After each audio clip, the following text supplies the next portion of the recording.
பெரும் எதிர்பார்ப்புகளுக்கிடையே தமிழக அரசின் வேளாண் பட்ஜெட் இன்னும் சற்று நேரத்தில் தாக்கல் செய்யப்பட இருக்கிறது.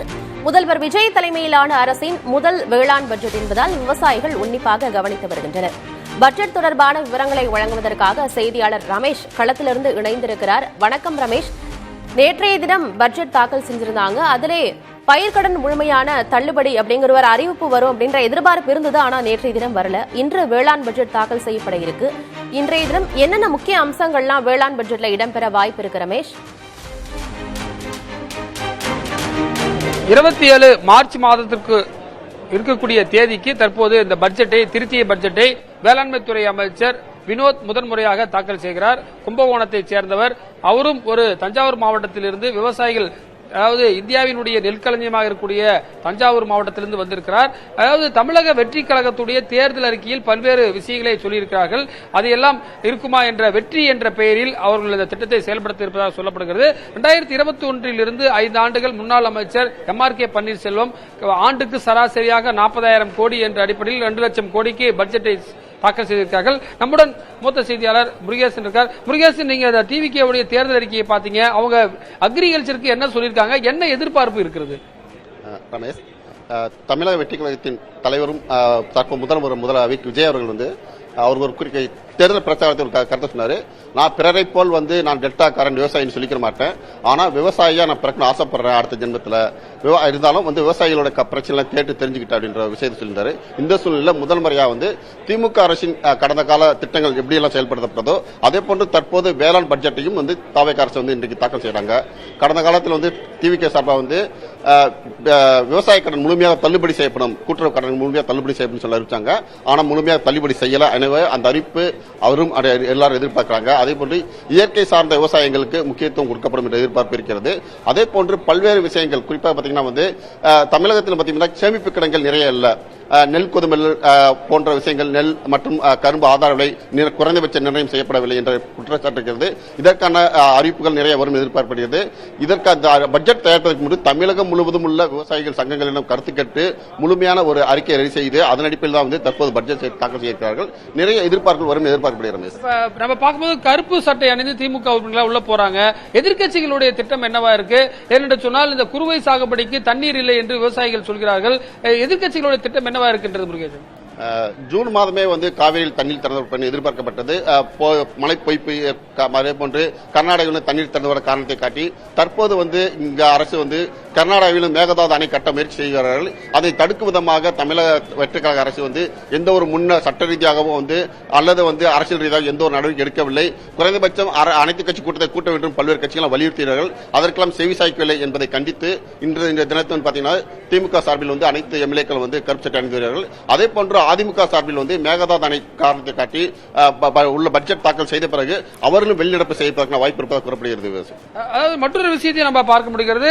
தமிழக வெற்றி கழகத்தை சேர்ந்த சட்டமன்ற உறுப்பினர்கள் வேளாண் பட்ஜெட்டை வரவேற்கும் விதமாக பச்சை நிற துண்டு அணிந்து வந்திருக்கிறார்கள். அதாவது நெல் சாகுபடி பரப்பு குறைந்து விட்டதாக முன்னர் நடைபெற்ற சட்டமன்ற விவாதத்தில் முன்னாள் அமைச்சர் விஜயபாஸ்கர் அப்போதே தெரிவித்திருந்தார். தமிழகத்துடைய நெல் சாகுபடி பரப்பு என்பது நாளுக்கு நாள் குறைந்து கொண்டு செல்கிறது. அதே போல மாற்று விவசாயம், குறிப்பாக தர்மபுரி, நீலகிரி போன்ற மாவட்டங்களில் ரேஷன் கடைகளில் 5 கிலோ கேழ்வரகு கொடுக்கிறார்கள், சிறுதானியம் கொடுக்கிறார்கள். எனவே இதை மாநிலம் முழுவதும் விரிவுபடுத்த வேண்டும் என்று சொல்கிறார்கள். ஆனால் விவசாயிகள் விளைவிப்பது கிடையாது. அதிக அளவில் ஒரு பொருள் உற்பத்தி செய்யப்பட்டால்தான் அது ரேஷன் கடைகளில் குறைந்த விலைக்கு கொடுக்க முடியும். எனவே விவசாயிகள் சிறுதானிய உற்பத்திக்கு எந்த அளவுக்கு முக்கியத்துவம் கொடுக்கிறார்கள் என்பதை நம்ம பார்க்க வேண்டும். அதே போல கொப்பரை தேங்காய் பிசினஸ் என்பது ரொம்ப முக்கிய டெல்டா மாவட்டங்களை தாண்டி குறிப்பாக திண்டுக்கல், பழனி போன்ற மாவட்டங்களில் அதிகமான பொள்ளாச்சி போன்ற தென்னை விவசாயம் இருக்கிறது. அந்த விவசாயிகள் நலன் என்ன இருக்கும் என்று எதிர்பார்க்கப்படுது. சவுத் பகுதியில் பார்த்தீங்கன்னா மிளகாய் போன்றவற்றை அதிக அளவில் நறுமண பொருட்களை அதிக அளவில் விளைவு செய்கிறார்கள். எனவே அவர்களுக்கான திட்டம் என்ன என்பது குறித்தும் இருக்கிறது. அதாவது மீனவர்களுக்கு மீன்பிடி தடை காலத்தில் அவர்களுக்கு நிவாரணம் கொடுப்பதை போன்று விவசாயிகள் இது போன்ற வறட்சி ஏற்படக்கூடிய காலங்களில் நிவாரணம் வேண்டும் என்று விவசாயிகள் தொடர்ச்சியாக கேட்கிறார்கள். ஏற்கனவே நம்ம முருகேசன் இதுக்கு பாத்தீங்கன்னா மாநிலம் முழுவதும் கருத்து கேட்டார்கள். அரசாங்கம் என்ன மாதிரியான ஃபீட்பேக் வந்தது விவசாயிகள் இருந்து? விவசாயிகள் குறைந்தபட்சம் வருடத்திற்கு 6,000 ரூபாய் கொடுக்க வேண்டும். எங்களுக்கு வறட்சி எடுப்பும் காலங்களில் நாங்கள் குடும்பம் கஷ்டப்படுகிறோம். எனவே எங்களுக்கான ஏற்கனவே பயிர் காப்பீடு செய்யும் போது கூட அந்த பாதிக்கப்பட்ட அறிவிக்கப்படும் போது வந்து அதற்காக வந்து அந்த திட்டத்தை சேர்த்து மீண்டும் பணம் கிடைப்பது மிகவும் காலதாமதமாகிறது. எனவே இதுபோன்ற வறட்சி காலங்களிலாவது எங்களுக்கு வந்து குறைந்தபட்சம் உடனடியாக நிவாரணம் கிடைக்க வகையில் வந்து வழிவகை செய்ய வேண்டும் என்று நிறைய விவசாயிகள் கருத்து கூறுகிறார்கள். அதே போன்று கடந்த காலம் பிஎம் திட்டம் என்று இருக்கிறது. ஏற்கனவே வந்து பிரதமர் மந்திரி சார்பாக வந்து வருடத்திற்கு விவசாயிகளுக்கு 6000 ரூபாய் கொடுக்கக்கூடிய திட்டம் இருக்கிறது. அந்த திட்டம் வந்து திமுக ஆட்சி காலத்தில் முறையாக செயல்படுத்தவில்லை. பல விவசாயிகள் புதிதாக சேர்க்கப்படவில்லை என்ற குற்றச்சாட்டு. அதனையெல்லாம் இந்த திட்டத்தில் இந்த அறிவிப்பில் வரும் என்று எதிர்பார்க்கப்படுகிறது. நீங்க சொன்னது போல பிஎம் கிசான் மத்திய அரசு பிரதமர் பெயரில் கொடுக்கக்கூடிய 6000 ரூபாய் திட்டத்தில் 2019க்கு பிறகு தமிழ்நாட்டில் ஒருவர் கூட பயனாளியாக சேர்க்கவில்லை. அவர்களை பயனாளியாக சேர்க்க வேண்டும் என்ற ஒரு கோரிக்கை இருக்கிறது. இந்த பட்ஜெட் தாக்கல் செய்யப்பட்ட பிறகு வேளாண் துறை செயலாளர் சங்கர் ஐஏஎஸ் செய்தியாளர்களை சந்திப்பார். அதுல என்னென்னலாம் திட்டத்தை வந்து விரிவா சொல்ல போறாரு. ஒரு திட்டத்துக்கு 5000 கோடி ஒதுக்கிட்டாங்கன்னா அதை தாண்டி வேற என்ன, அதை எப்படி செயல்படுத்த போறோம் அப்படின்றத அவர் சொல்ல இருக்காரு. இந்த வேளாண் மட்டும் கிடையாது, வேளாண் சார்ந்து அதனுடைய உப தொழில்களாக கால்நடை இருக்கின்றது, மீன்வளம் இருக்கின்றது. கால்நடை ஒரு விவசாயி 4 மாடு வைத்திருப்பார், கோழி வைத்திருப்பார். எனவே கால்நடைகளுக்கும் இந்த பட்ஜெட்ல சில அறிவிப்புகள் இருக்கும். அதே போல சில விவசாயிகள் நீங்க கும்படி பூண்டி போன்ற இடத்தெல்லாம் பார்த்தீங்கன்னு சொன்னால் அவர்கள் இந்த இறால் வளர்ப்பு செய்கிறார்கள். அவர்களும் விவசாயிகள் தான். எனவே அவர்களுக்கும் மீன்வளத்துறையும் இதில் இருக்கிறது. பல துறைகள் ஒன்று சேர்ந்த துறைதான் விவசாயம். நீர்ப்பாசனம் இருக்க வேண்டும், விவசாயம் தேவையான மின்சாரம் கிடைக்க வேண்டும். ஏற்கனவே நம்ம செய்தியாளர் சொன்னது போல விவசாயிகள் 29 லட்சம் விவசாயிகள் இந்த இலவச மின்சாரத்தை பயன்படுத்துகிறார்கள். இந்த புதிய அரசாங்கம் இன்னும் எத்தனை பேருக்கு விவசாய இணைப்பு கொடுக்க இருக்கிறார்கள் என்ற எதிர்பார்ப்பு இருக்கிறது. வெற்றி என்ற பெயரில் பல திட்டங்கள் இருக்கும் என்று எதிர்பார்க்கப்படுகிறது. எனவே பல துறைகள் இணைந்து குறிப்பாக கால்நடை, மீன்வளம் போன்ற அக்ரி பட்ஜெட், பனை மரம், தமிழகத்துடைய மரமாக இருக்கக்கூடிய பனை மரத்திற்கு இந்த அரசாங்கம் 16 கோடி ரூபாய் அதனுடைய அதிலிருந்து கிடைக்கக்கூடிய பொருட்களுக்கு கொடுத்திருக்கிறார்கள். எனவே அதேபோல பருத்தி போன்ற கைத்தறி துறைக்கு தேவையான பருத்தி உற்பத்தி குறிப்பாக கோயம்புத்தூர் போன்ற மாவட்டங்களில் விளைகின்றன. எனவே அதற்கு என்ன மாதிரியான புதிய திட்டங்கள் இருக்கிறது என்ற ஒரு எதிர்பார்ப்பு மேலோங்கி காத்திருக்கிறோம். ஆனந்தி, வெற்றி என்கிற பெயரில் பல்வேறு புதிய திட்டங்கள் கொண்டு வருவதற்கான வாய்ப்பு அதிகம் இருக்கிறதுன்னு சொல்லியிருந்தீங்க. பயிர் காப்பீடு மற்றும் இழப்பீட்டு திட்டங்கள்ல ஏதாவது புதிய மாற்றங்கள் செய்யப்படுமா? ஏன்னா விவசாயிகளுடைய கோரிக்கையும் ஒன்றாக இருக்கிறது. இதுல புதிய மாற்றங்கள் ஏதாவது செய்யப்படுமா?